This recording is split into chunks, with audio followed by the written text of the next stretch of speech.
ಉಪಚುನಾವಣೆಯ ಫಲಿತಾಂಶ ಏನೇ ಬರಲಿ ನಿಟ್ಟುಸಿರು ಬಿಟ್ಟ ಬಿಜೆಪಿಯ ವರಿಷ್ಠರು. ಕಾರಣವೇನು? ರಾಜ್ಯ ಬಿಜೆಪಿಯಲ್ಲಿನ ಗೊಂದಲದ ಬಗ್ಗೆ ಹೈಕಮಾಂಡ್ ಕೂಡ ಚಿಂತಾಕೃತರಾಗಿದ್ದರು. ಆದರೆ ದಾವಣಗೆರೆ ದಕ್ಷಿಣ ಮತ್ತು ಬಾಗಲಕೋಟೆ ಉಪಚುನಾವಣೆಯಲ್ಲಿ ಬಿಜೆಪಿ ನಾಯಕರು ಒಗ್ಗಟ್ಟನ್ನು ಪ್ರದರ್ಶಿಸಿದ್ರಿಂದ ವರಿಷ್ಠರು ನಿಟ್ಟುಸಿರನ್ನ ಬಿಟ್ಟಿದ್ದಾರೆ. ಯಾವುದೇ ಬಡ ರಾಜಕೀಯದ ಸುದ್ದಿಯೇ ಇಲ್ಲದಂತೆ ಎಲ್ಲರೂ ಒಟ್ಟಾಗಿ ಚುನಾವಣೆಯನ್ನ ಎದುರಿಸಿದ್ದಾರೆ. ದಾವಣಗೆರೆ ಬಾಗಲಕೋಟೆ ಉಪಚುನಾವಣೆ ಆಂತರಿಕವಾಗಿ ಬಿಜೆಪಿಯಲ್ಲಿ ಗಮನಾರ್ಹ ಬದಲಾವಣೆ.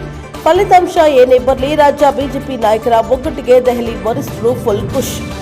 ಮನೆಯೊಂದು ಮೂರು ಬಾಗಿಲಿನಂತಾಗಿದ್ದ ರಾಜ್ಯ ಬಿಜೆಪಿಯಲ್ಲಿ ಒಗ್ಗಟ್ಟು, ಹೈಕಮಾಂಡ್ಗೆ ಸಮಾಧಾನ. ದಾವಣಗೆರೆ ದಕ್ಷಿಣ ಮತ್ತು ಬಾಗಲಕೋಟೆ ವಿಧಾನಸಭಾ ಉಪಚುನಾವಣೆ ಮುಗಿದಿದೆ.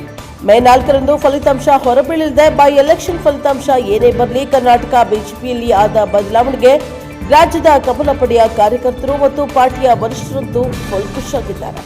ಉಪಚುನಾವಣೆಯ ಘೋಷಣೆಯ ನಂತರ ಅಭ್ಯರ್ಥಿಯ ಆಯ್ಕೆಯ ವಿಚಾರದಲ್ಲಾಗಲಿ ಅಥವಾ ಚುನಾವಣಾ ಪ್ರಚಾರದ ವಿಚಾರದಲ್ಲಾಗಲಿ ಬಿಜೆಪಿಯಲ್ಲಿ ಎಲ್ಲೂ ಗೊಂದಲವಿರಲಿಲ್ಲ. ಆದರೆ ಆಡಳಿತಾರೂಢ ಕಾಂಗ್ರೆಸ್ನಲ್ಲಿ ಮಾತ್ರ ಹಲವು ಗೊಂದಲಗಳು ಎದುರಾಗಿದ್ದವು. ಅದರಲ್ಲೂ ಪ್ರಮುಖವಾಗಿ ದಾವಣಗೆರೆಯಲ್ಲಿ ಪಕ್ಷಕ್ಕೆ ಮುಜುಗರ ಎದುರಾಗುವ ವಿದ್ಯಮಾನಗಳು ನಡೆದು ಹೋದವು. ಉಪಚುನಾವಣೆಯ ಬಿಜೆಪಿ ನಾಯಕರು ಎದುರಿಸಿದ ರೀತಿಗೆ ಹೈಕಮಾಂಡ್ ಖುಷ್. ಉಪಚುನಾವಣೆಯನ್ನ ರಾಜ್ಯ ಬಿಜೆಪಿ ನಾಯಕರು ಎದುರಿಸಿದ ರೀತಿಯಿಂದ ವರಿಷ್ಠರು ನಿಟ್ಟುಸಿರನ್ನ ಬಿಟ್ಟಿದ್ದಾರೆ. ಮನೆಯೊಂದು ಮೂರು ಬಾಗಿಲಿನಂತಾಗಿದ್ದ ರಾಜ್ಯ ಬಿಜೆಪಿಯ ನಾಯಕರು ಯಾವ ರೀತಿ ಚುನಾವಣೆಯನ್ನ ಎದುರಿಸುತ್ತಾರೆ ಎನ್ನುವುದನ್ನ ದೆಹಲಿಯಲ್ಲಿ ಕೂತು ಪ್ರಮುಖರು ಕುತೂಹಲದಿಂದ ನೋಡ್ತಾ ಇದ್ರು. ಆದರೆ ಇದೆಲ್ಲವೂ ಈಗ ಹುಸಿಯಾಗಿದೆ.